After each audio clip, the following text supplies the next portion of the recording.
না না, সরকার তো তাকাবে না, সরকার তো মহাজোচ্চোর একটা সরকার। এই মমতা ব্যানার্জি একটি মহাজোচ্চোর।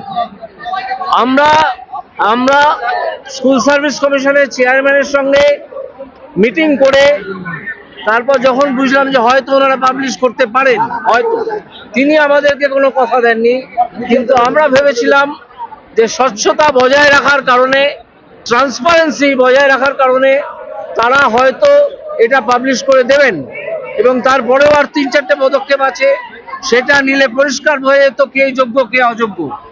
আজ পর্যন্ত, আজকে 2টো বেজে গেল, এখনো পর্যন্ত তারা এটা করেননি। এটা না করার মধ্যে দিয়ে যা বোঝা যাচ্ছে সেটা হচ্ছে যে এনারা ট্রান্সপারেন্সি চান না। এনারা এখনো লুকিয়ে লুকিয়ে এই কাজটা কোনোভাবে করে কি একটা 3rd ক্লাস অ্যাপ্লিকেশন সুপ্রিম কোর্টে ফাইল করবেন তা আমরা জানি না।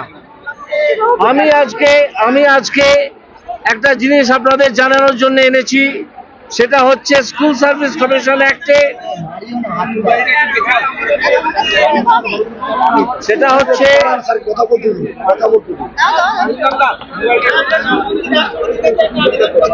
হচ্ছে স্কুল সার্ভিস কমিশন অ্যাক্টে একটা প্রভিশন আছে, যে প্রভিশনে পরিষ্কার বলা আছে, আমি আপনাদের পড়ে শোনাচ্ছি, সেটা যাদের প্রয়োজন আমি তাদেরকে ফরওয়ার্ডও করে দেবো আমার মোবাইল থেকে। সেখানে পরিষ্কার বলা আছে, সেকশন 18 নম্বর ধারায় বলা আছে যে in the discharge of its functions the commission shall be guided by such directions as may be given to it by the state government from time to time in conformity with the provisions of this act. এই যে সরকারের ক্ষমতা, state গভর্নমেন্টের ক্ষমতা, সেই ক্ষমতা বলে state government school service কমিশনকে একটা নির্দেশ দিতেই পারেন যে তুমি পুরো এমআরশিটটা ওয়েবসাইটে তুলে দাও। এটা তারা জানেন, সরকারি যারা অফিসার আছেন, শিক্ষামন্ত্রী জানেন, মুখ্যমন্ত্রীও জানেন, তাদের জানার কথা। এটা আজকের আইন নয়, 1997 সালের আইন। সেখান থেকে আমি পড়লাম, আজকে 28 বছর হয়ে গেছে এই আইনটা আছে, এই ধারাটা আছে। এই ধারা অনুযায়ী মমতা ব্যানার্জি কোনো চেষ্টাই করলেন না এখনো পর্যন্ত যে পুরো ওএমআর-শিট যার কপি সিবিআই এর দেওয়া কপি ওনাদের কাছে আছে, সেটা যাতে পাবলিশ হয়। এর মধ্যে দিয়ে আমরা যেটা বুঝতে পারছি সেটা হচ্ছে আসল দুষ্কৃতী হচ্ছেন মমতা ব্যানার্জি। মুখ্যমন্ত্রী মমতা ব্যানার্জি একটা সামান্য 1 লাইনের ডিরেকশন যদি দিতেন, তাহলে এতক্ষণ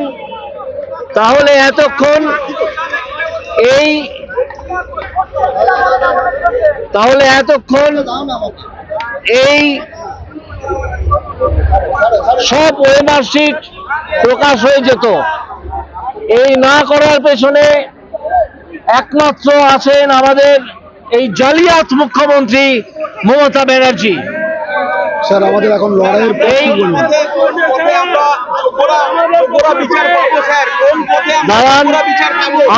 আমরা চেষ্টা করছি যাতে এই ওএমআর-শিট ফুললি পাবলিশ হয়। আমাদের চেষ্টায় 1 দিন 2 দিন সময় লাগবে। আপনাদের পার্টির তরফ থেকে উদ্যোক্তা নিয়েছিলেন, উদ্যোক্তা দেখুন না স্যার, বুঝতেই তো পারছেন স্যার কোন পথে, স্যার এটা কে বলছে আপনাদের? স্যার বলছি কোন পথে আমরা সুবিচার পাবো সেটা একটু বলে দিন স্যার। এটা হচ্ছে যোগ্য অযোগ্যদের একজন।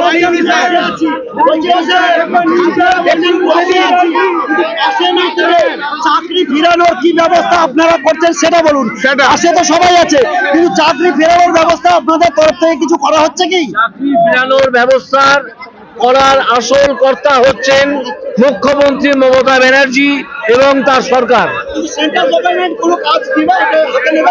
আপনারা একটু কাণ্ডজ্ঞান দেখে কথা বলুন। সেন্ট্রাল গভর্নমেন্টের সঙ্গে এটা এটা সেন্ট্রাল গভর্নমেন্টের কাজ নয়, যেহেতু নয়, কিন্তু এটা সেন্ট্রাল গভর্নমেন্টের কাজ নয়, এটা স্টেট। আপনি সম্পূর্ণ না জেনে কথাগুলো বলছেন। এখানে আপনার কোনো প্রশ্নের আর উত্তর আমি দেবো না। আপনি একটু জেনে নিয়ে কথা বলুন। আপনি একটু শিক্ষক, কপালে তিলক কেটে এসছেন, ভালোই করেছেন। একটু পড়াশোনা করে দিন। শিক্ষক হতে গেলে আমরা রাজ্য সরকারের কাছে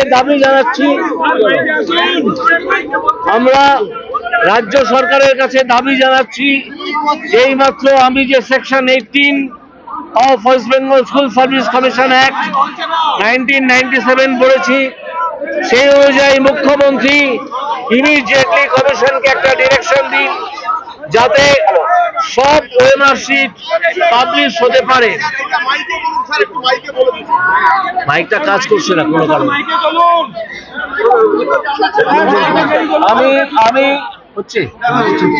আমি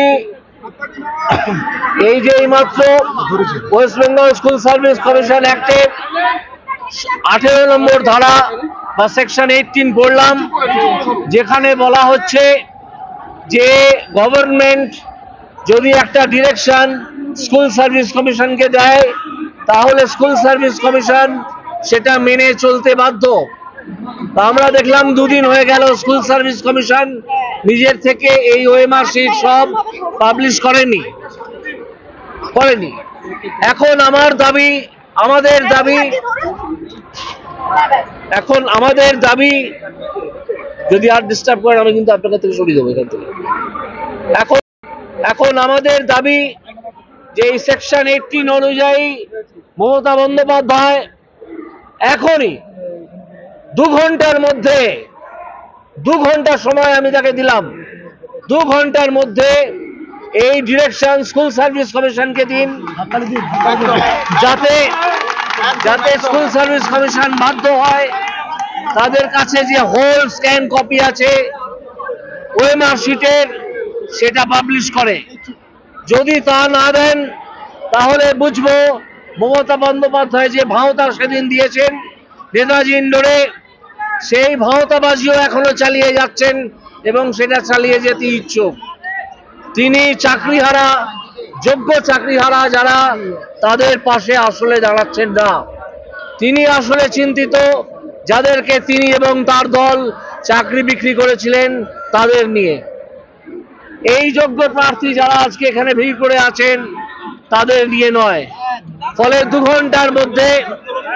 ঘন্টার মধ্যে এই ডিরেকশন আসতে হবে। আমরা খোঁজ নেব এই ডিরেকশন এলো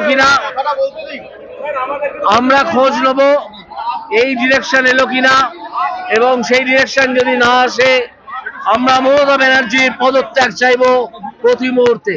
মমতা ব্যানার্জিকে এই জালিয়াতি করার জন্যে, এই চাকরিহারাদের সঙ্গে ভাওতাবাজি দেওয়ার জন্যে, এই অপরাধে আমরা তার পদত্যাগ চাইছি।